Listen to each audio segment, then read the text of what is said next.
Welcome back, guys, to Fanfiction Idea, where I talk about fanfiction ideas that I just had rolling around in my brain. And today I'm going to be talking about an idea I had called Earth vs. Mewni. Now, Earth vs. Mewni was very much inspired by, World War Hulk, as well as the G.I. Joe Transformer, and subsequently rest of the IDW Hasbro shared universe thingy, First Strike. It was very much inspired by First Strike.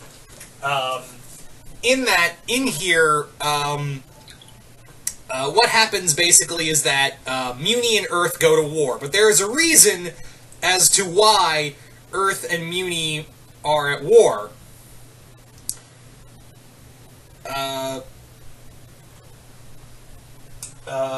But yeah, the point being is that the reason behind the war is that in this story I had in mind, this is before Season 3, and everything that happened. This is actually during Season 2, this is during Season 3, but goes off in a different take.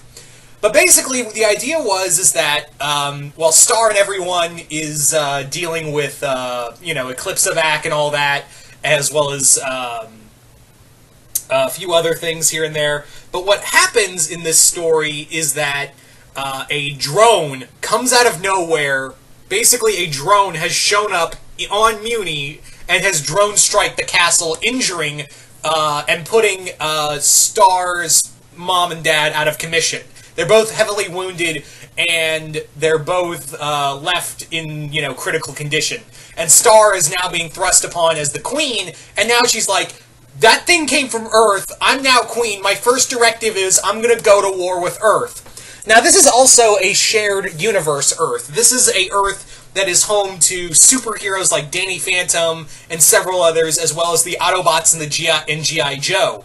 This is also not a part of the Infinityverse. This was something I actually thought of a while before Jason Voorhees 2011 I thought of the Infinityverse.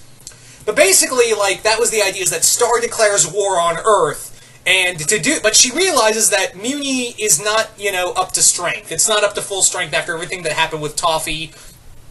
And even she realizes that the people, her army would be no match for, the forces of Earth. In the short time she realized it, she was like, yeah, there's no way Mewni could take on Earth in this state. So what we need to do is get some friends. Turns out, Star, the Butterfly family, made allies with different armies and kingdoms throughout the dimensions. Some being Thundera, but now Thundera is gone, so Star goes to the Thundercats and gets the support of the Thundercats. She goes to Eternia, gets the support of King Randor, as well as the Masters of the Universe, including He-Man. She goes to the Four Nations and gets because one of her ancestors made an alliance with Avatar Kyoshi, and what happened was basically Star is now in a timeline with, the post-Ozai era Fire Nation. She made an alliance with the Earth Kingdom, the other nations, when they were all cool with one another before the 100-Year War and all that. But basically, the Four Nations, now it's ruled by Zuko and King Kwai and all that. So now the Four Nations are also going to be supporting Star in her war. Meanwhile, Earth is getting together the metahumans, as well as the G.I. Joes, the Autobots and all of that. And smack dab in the middle of this war is Marco, who doesn't know which side he should be on. He doesn't know if he should support Star or go back to Earth and not be a part of this. Inevitably, he actually decides to join Star because that's his closest friend. He has feelings for her, and Star go all the way. So he joins them. Eclipsa is also part of the army. Tom and the forces of the underworld are on her side. Eclipsa joins the fight. The Magical High Commission is also a part of it. Mina Loveberry's a part of it. The Ponyheads are a part of this. It's a big army coming to Earth. So, yeah. Also, Eclipsa also reveals that you have a big army, but you don't have a good general. What you need is a general, and she reveals that she resurrected General Grievous. And she actually brings Grievous to life. What happened was in her younger years, when she was dicking around and having fun in the multiverse, she came upon Grievous's body after Obi-Wan killed him, rebuilt him with, Mewni magic, and actually brought him back to life, but Romulus put him in a crystal because that was an abomination. So Star orders Romulus to free Grievous, and now Grievous serves as the head general of the Mewni army. and it's not fun. Meanwhile, so the war can, the war happens. The war between Earth and Mewni happens, and one of the things they can't really fight is that, you had the metahumans, you had, like, Danny Phantom, Kim Possible, you had all of these great fights. Like, I had one fight of, like, Tom and Danny going head-to-head. I also had it that, a lot of people are like, how do we fight He-Man? This dude could literally push a moon out of orbit. So, one of the things that happens is that, while this is going on, Ford reveals to the rest of the guys, at the Mystery Shack that, hey, I once got these in one of my expeditions into the world, and I found these rings. Those rings belong to the Planeteers. Yep, that's right. We get the return of Captain Planet, and I had a fight in mind between Captain Planet and He-Man that was like on par with the Hulk Sentry fight in World War Hulk, because that's how a lot of people sleep on how powerful Captain Planet really is. He's literally the power of a planet. And I would imagine, the years of pollution have probably, upset him greatly. So yeah, he needs a lot of rage to turn on, so that was the idea, is that He-Man and Captain Planet get into one big fucking fight. So that was the idea. A few other fights I had in mind were like,